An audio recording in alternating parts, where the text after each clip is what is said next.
Assalamualaikum warahmatullahi wabarakatuh. Perkenalkan, kami dari kelompok 1 ingin membawakan materi mengenai studi biofarmaseutika sediaan okular.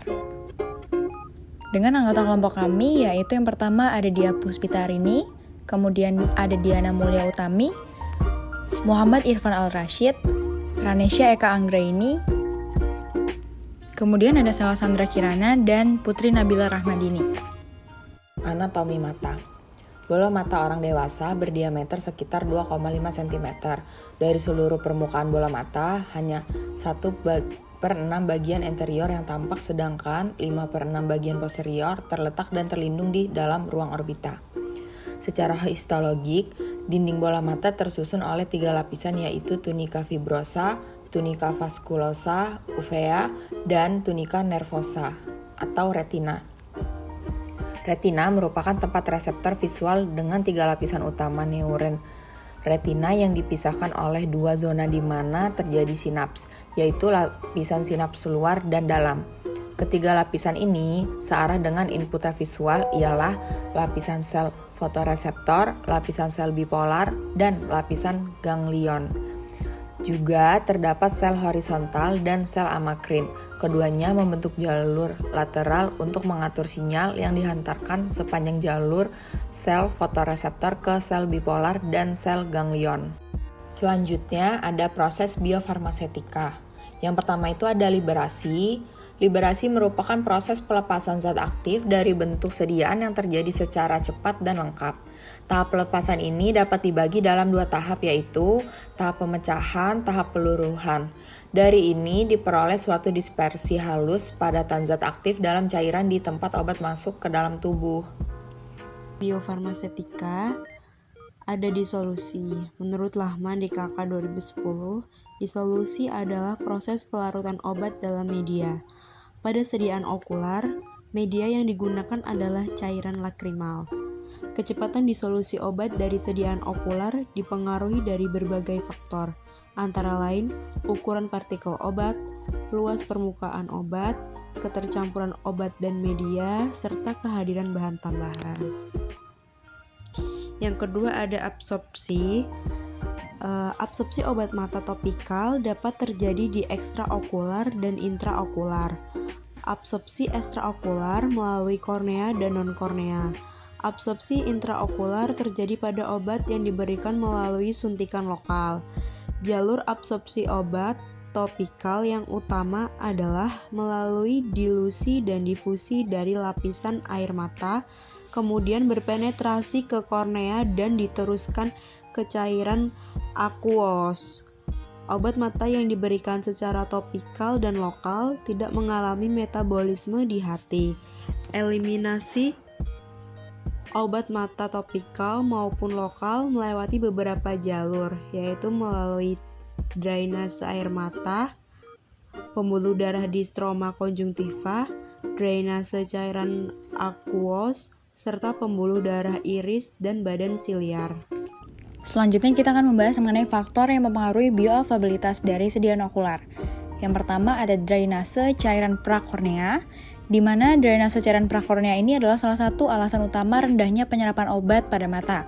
Setelah masuk ke dalam mata, sebagian besar volume yang diserap, kira-kira sekitar 80 hingga 90%, akan dialirkan ke saluran nasolacrimalis.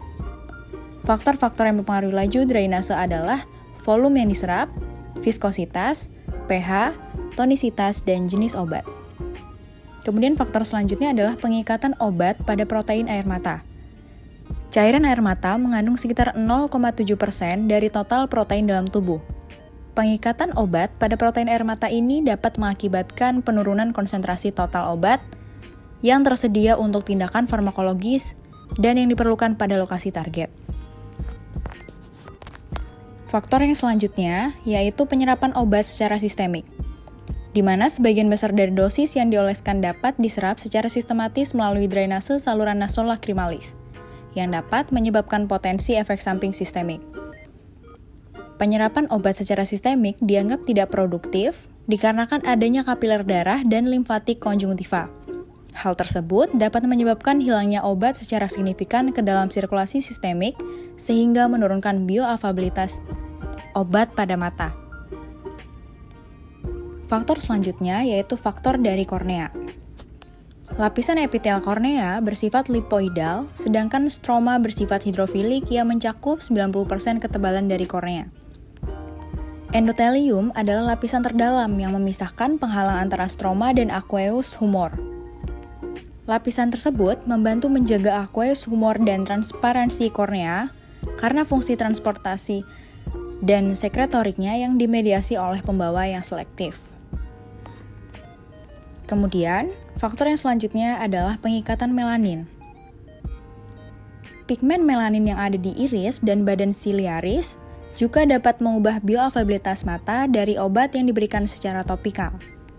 Obat-obatan seperti efedrin dan timolol memiliki kapasitas pengikatan melanin yang tinggi, dan hanya sebagian kecil dari obat yang terikat tersebut yang dapat dilepaskan dengan kecepatan yang sangat lambat. Kemudian faktor yang terakhir yaitu ada metabolisme dari obat, di mana banyak enzim seperti sitokrom P450, aldehida oksidase, aldo atau keton reduktase, siklooksigenase, monoamin oksidase, hidrolase, dan transferase. Enzim-enzim tersebut dapat diekspresikan dalam jaringan mata seperti korneal, lensa, badan iris siliar, dan retina. Enzim ini dapat memetabolisme obat aktif, sehingga menyebabkan penurunan dari bioavailabilitas obat pada mata. Selanjutnya yaitu karakteristik bahan aktif. Obat tetes mata tersedia dalam bentuk larutan air dan minyak, emulsi atau suspensi dari satu atau lebih bahan aktif yang dapat mengandung bahan pengawet jika disimpan dalam kemasan serbaguna. Obat tersebut mengandung eksipien yang mengatur tekanan osmotik, pH, dan viskositas sediaan bebas partikel asing. Bentuk-bentuk ini biasanya steril dan isotonik. pH optimal untuk obat tetes mata sama dengan cairan air mata, yaitu sekitar 7,4. Bentuk obat mata cair. Larutan mata adalah larutan steril dan berair yang digunakan antara lain untuk membersihkan dan membilas bola mata. Beberapa contoh dari bentuk obat mata cair yaitu mikroemulsi. Mikroemulsi merupakan bentuk obat yang menjanjikan, murah untuk diproduksi, mudah disterilkan dan stabil, memberikan kemungkinan untuk memasukkan bahan aktif dalam jumlah yang lebih besar. Mekanisme kerjanya melibatkan absorpsi nanodrop yang merupakan reservoir obat dan fase dalam mikroemulsi pada permukaan kornea. Yang kedua ialah zat peningkat viskositas atau adesi. Zat yang mempunyai efek tersebut termasuk polimer hidrofilik dengan berat molekul tinggi yang tidak berdifusi melalui membran biologis dan membentuk jaringan 3 dimensi di dalam air. Kemudian selanjutnya ialah zat peningkat penetrasi. Tujuan penggunaan zat peningkat penetrasi pada obat mata adalah untuk meningkatkan penyerapan kornea dengan memodifikasi kontinuitas struktur epitel kornea. Dan yang terakhir adalah siklodextrin. Siklodextrin merupakan oligosakarida siklik yang mampu membentuk kompleks inklusi dengan bahan aktif, sehingga meningkatkan kelarutan senyawa hidrofobik dalam air tanpa mengubah struktur molekulnya. Bentuk obat mata semi padat. Yang pertama yaitu in situ gel atau sistem sol to gel. Gel in situ adalah cairan kental yang menunjukkan kemampuan untuk transisi sol ke gel ketika dipengaruhi oleh faktor eksternal seperti pH, suhu, dan keberadaan elektrolit yang sesuai. Polimer yang digunakan dalam pengembangan bentuk obat ini termasuk gelan gam, poloksamer, dan selulosa asetat ftalat. Sedangkan bahan aktif yang digunakan dalam penelitian gel in situ termasuk ciprofloxacin hidroklorida, timolol maleat, fluconazole, ganciclovir, dan pilocarpin. Kemudian ada salep mata. Salep mata adalah bentuk sediaan semi padat untuk pemakaian luar. Biasanya terdiri dari bahan dasar hidrokarbon padat atau semi padat dengan titik leleh atau titik lunak yang mendekati suhu tubuh manusia. Salep mata mempunyai kelemahan tertentu. Walaupun dapat ditoleransi dengan baik dan aman, salep ini menyebabkan antara lain penglihatan kabur dan kadang-kadang menimbulkan efek iritasi. Oleh karena itu, salep ini digunakan terutama pada malam hari. Selanjutnya yaitu bentuk obat mata padat. Yang pertama yaitu lensa kontak. Bentuk obat ini dapat menyerap zat larut air di permukaannya yang dilepaskan setelah obat dioleskan pada bola mata untuk jangka waktu yang lebih lama. Polimer pertama dan paling banyak digunakan dalam produksi lensa adalah poli 2-hidroksietil metakrilat, yaitu ikatan silang dengan sejumlah kecil etilen glikol di metakrilat. Yang ketiga yaitu mini tablets. Mini tablet adalah bentuk obat padat yang dapat terbiodegradasi, yang setelah diaplikasikan pada kantung konjungtiva berubah menjadi gel, yang memperpanjang periode waktu kontak antara bahan aktif dan permukaan bola mata. Pada gilirannya meningkatkan bioavailabilitas bahan aktif. Selanjutnya, ada optimasi ketersediaan hayati. Salah satu modifikasi pertama terhadap bentuk obat mata konvensional adalah memasukkan polimer ke dalam formulasi, yang memungkinkan waktu kontak lebih lama antara bahan aktif dan permukaan kornea, sehingga meningkatkan bioavailabilitasnya. Kemungkinan berikutnya, untuk memodifikasi bioavailabilitas bahan aktif bentuk oftalmik, melibatkan pengenalan eksipien ke dalam formulasi, yang meningkatkan penetrasi obat ke dalam bola mata. Eksipien ini termasuk zat pengkelat, surfaktan, dan siklodextrin, yang bersama dengan bahan aktif membentuk kompleks inklusi. Hal ini meningkatkan kelarutan, permeabilitas, dan bioavailabilitas obat yang sukar larut. Selanjutnya, yang terakhir adalah evaluasi pelepasan.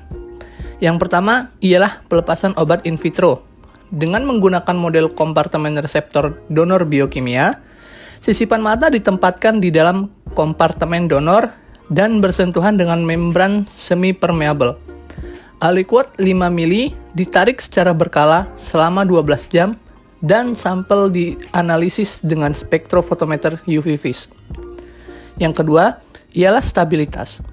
Radiasi ultraviolet digunakan untuk mensterilkan sediaan okular dan pengujian sterilitas dilakukan dalam kondisi aseptik. Media pencerna tioglikolat dan kasein kedelai alternatif digunakan untuk memeriksa sterilitas formulasi. Yang terakhir, ada antimikroba in vitro. Evaluasi mikrobiologi dilakukan untuk memastikan aktivitas biologis okular oftalmik terhadap mikroorganisme. Staphylococcus aureus dan Escherichia coli digunakan sebagai mikroorganisme uji. Kemudian, ini adalah daftar pustaka atau referensi yang kita gunakan. Baik, itu dia materi yang bisa kami sampaikan terkait studi biofarmaseutika sediaan okular. Terima kasih. Kami akhiri, wassalamualaikum warahmatullahi wabarakatuh.